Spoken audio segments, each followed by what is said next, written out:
Guys, good morning. Good morning. I hope everybody had a wonderful and safe weekend out there. Guys, today is January 30th, 2023. Guys, it is 7:15 a.m. out here this morning.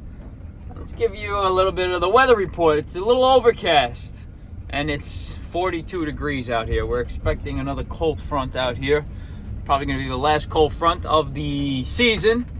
But, make sure your heat is working down there in those boiler rooms. And if it's not, you make sure you go down there and check every other day, guys. Be proactive, okay? Guys, be proactive and don't take your boiler room or your heating system for granted. Guys, today we are heading to a beautiful customer's house who I've done work for before, who is a fellow Facebook follower. She found me on Facebook, like most of you do out there. You know, I'm getting calls from everywhere, guys. I'm getting calls from out of state. I'm getting calls from other countries. Guys, the YouTube community out there is just worldwide. You guys are watching the content out there, and I enjoy making it for you guys, so keep tuning in. Guys, today we're heading to a wonderful customer's house here who's got a 50-gallon Rheem gas-fired water heater that's leaking. It's leaking at the base. You know, this customer is highly proactive here, and she's got this 50-gallon heater sitting in a emergency drain pan, which is great. I love that. Big thumbs up to you. Way to be proactive. Guys, by the way, we went with green today. We went with the green watch band. Those of you who know, I love green. And those of you who don't know, put in that damn hard work every day and you'll know the reason why I love green. Guys, we are heading to a 50-gallon water heater that is cracked at the base. And my first question was to the homeowner, how old's the heater? She goes, Mike, it's not old. It's about 7 years old. We went there last week on one of our estimates that we went on. And it's from 2017. Guys, the thing is not even 7 years old. And if you guys can guess how and why this heater is cracked at the base, you're going to get a free t-shirt. Guys, the new t-shirts are in. You're going to get a new t-shirt, a free t-shirt, explaining or guessing why the heater is cracked only after 6 years. And mind you, there is a ton of corrosion on top of this heater. I am not going to give you that answer, but by the end of this video, you're going to know why. So, guys, give this video a thumbs up. Come along for the ride. Set that alarm clock. Put that belt on. Tie those freaking boots up. And let's get to it. Guys, we are heading there now with the new 50-gallon A.O. Smith. And I'm going to give you a hint. Low boy heater. It's a low boy heater. And why is it a low boy heater? You're going to find out the answer to this question at the end of this content. Here we go. All right, guys, we are here now at this Rheem Performance Platinum Series 50-gallon water heater. And guys, why from 2015, only 7 years old, and she split? Doesn't make any sense. It doesn't make any sense. Look at all the rust built up in the bottom there, and the base of that, and the base of that water heater. Look at that. And guys, no, it's not coming from the relief valve. It's not coming from the relief valve. So why? Guys, why is a tank that's only 7 years old rotted like that? It's very weird. Very weird. But guys, if you can guess why this Rheem Signature Performance Series heater is cracked and leaking after only 7 years, you're gonna get a free t-shirt. So let me know by the end of this video. Leave a comment down below why you think this heater rotted so fast. All right, let's start draining this one and let's start bringing the new one down. Here we go. All right, guys, so I got the old heater disconnected. I got both the hot and the cold cut right there. The gas is disconnected. We are gonna move this out of the way.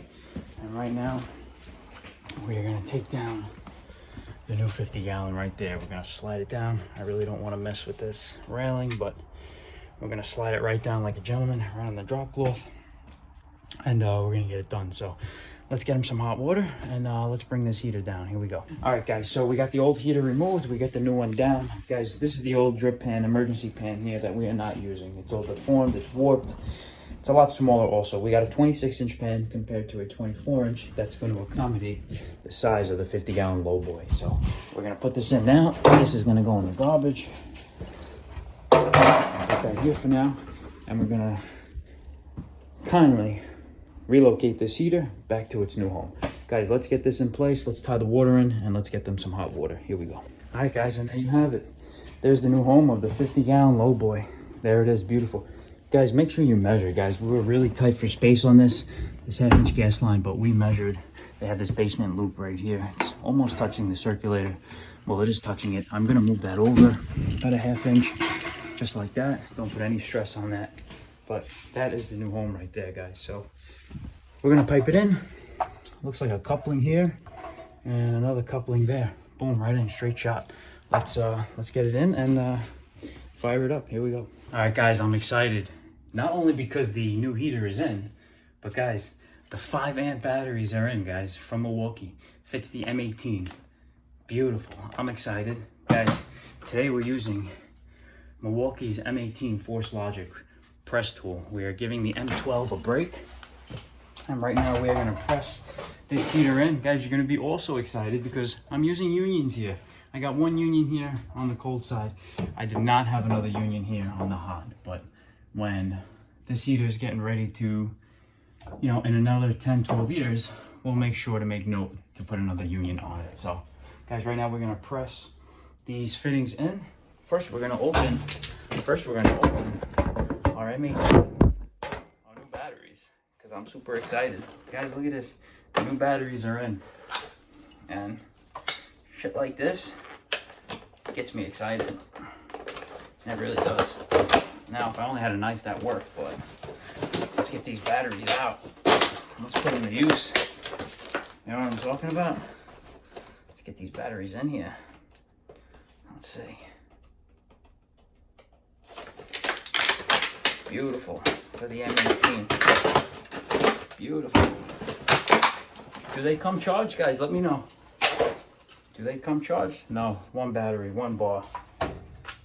I'm gonna see if it'll let me do my first pass. Here we go.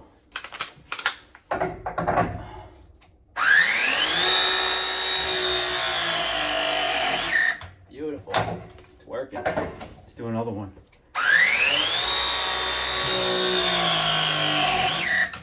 Beautiful. M18, baby. M18. Guys, we got 3 more joints. Let's do this one here on the bottom. Just like that. Here we go. Beautiful. I couldn't be happier. Let's do this coupling right up here. Beautiful. One more, guys. Here we go.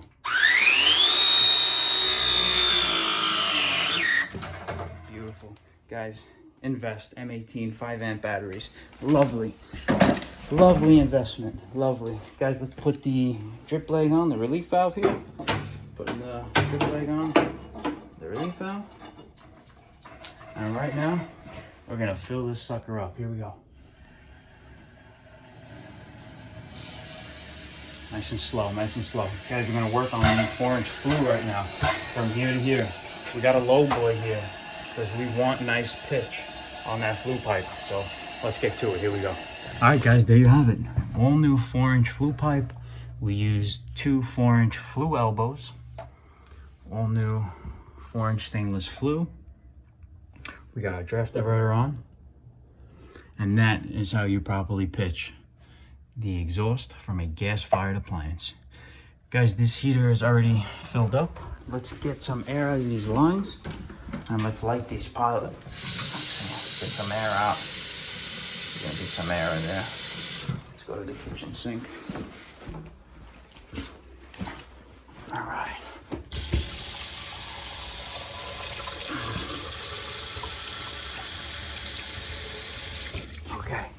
Guys, beautiful.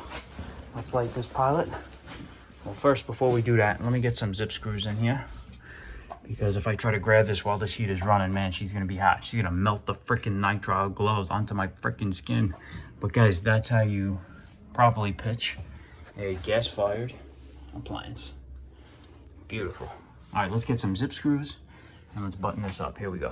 All right, guys, so we got all the flue piping done. Very nice. Got some zip screws on every joint. Looks beautiful. Nicely pitched. Guys, we finish it off with the new magnets, guys. The new magnets got the American flag on it. Really nice touch. I like it. Guys, right now we're going to light this pilot. We got the gas on, and I'm going to show you how to light this pilot. For those of you out there who don't know how to light a pilot, if yours does go out, there is written instructions here on how to light a gas-fired standing pilot appliance. Guys, we're going to turn the dial to pilot, just like it says here, okay? Just like it says. You cannot mess this up. You can't. Guys, we're holding down the plunger on this pilot button because we have to bleed all the air out of the line. We got to bleed it all out. Once you feel like you've bled it enough, guys, we're going to get really low in there. You're going to press your igniter. Here's your igniter here, okay? You're going to click it once. We verify that we have spark. Spark is definitely there. But there is still air in these lines, so we're going to bleed it some more. And I can hear it. Guys, we have a pilot. Let me show you. Guys, we have a pilot. And I am still pressing the plunger because we need this thermocouple to get hot. We need that hot junction thermocouple to get hot, to send that millivolt signal to this gas valve to say, hey, it's safe to open up. Let's start flowing gas. Okay, so I heard a click, so that's good. Guys, the thermocouple is hot. Watch me let go of the plunger here. The pilot is still lit. Beautiful. Guys, we're ready to fire this thing up. What setting do you want it on? They have a vacation mode, a low, a hot, an A, B, C, or a very hot. Guys, I like to set my customers up right in the middle, between A and B. Between A and B. And look at that flame, man. Beautiful blue tip at the base and at the top. Beautiful. Beautiful. Guys, and that's how you install a 50-gallon low boy 10-year warranty heater made by A.O. Smith Proline commercial grade. Guys, we finish it off with a nice sticker for the customer, and this customer can sleep well at night and enjoy nice hot water. Guys, let's do yours next. Right there. Let's do yours next. Alright guys, for those of you who guessed right, and for those of you who guessed wrong, I'm going to show you the real reason why this 6-year-old heater is completely rotted and leaking at the base of the heater itself and draining into this drip pan here. So I am going to reveal why, and those of you who guessed right, you'll get a free t-shirt. Those of you who guessed wrong, keep this as a learning experience. If you notice this in your house, your friend's house, your family member's house, please take action and have it repaired and done the right way. So right now I'm going to show you, and hope everybody enjoyed this content. Here we go. That's only 6 years old and that is leaking at the base here. The real culprit, if those of you who don't realize, or those of you who know already or knew before I even showed you this little video here, the main culprit right there, guys. You can see the venting here. You can see that venting, guys. This is an atmospheric gas-fired water heater. What I mean by atmospheric, it is a natural draft venting gas appliance. Guys, when you have a dip right here where it goes up and then it dips down, when you have that wrongly pitched on an atmospheric gas vented gas appliance, you're going to create a ton of complications with the unit itself. It's basically sucking, it's basically choking. This unit is trying to vent to the atmosphere through the chimney, but it cannot because you have this back pitched 4-inch flue pipe right here. So this isn't a power vented. If it was a power vented heater, I mean, it's possible it could still work like that. I still wouldn't rough it in or plumb it in like that, but with an atmospheric natural draft water heater, the venting has to be up. Guys, if you watched yesterday's content where we roughed in that 5x7 bathroom, the venting has to be pitching up. Just like this on a gas-fired appliance, the venting has to be pushing up.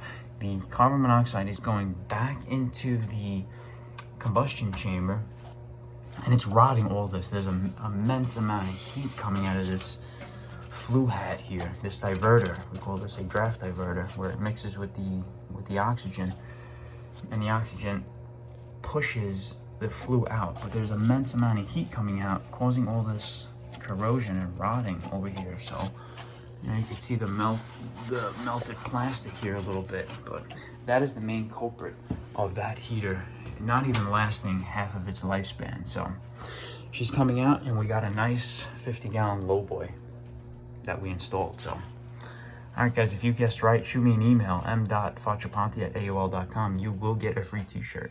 All right, guys, on that note, hope everybody enjoyed this content. Like always, stay blessed, stay safe, and let's do yours next.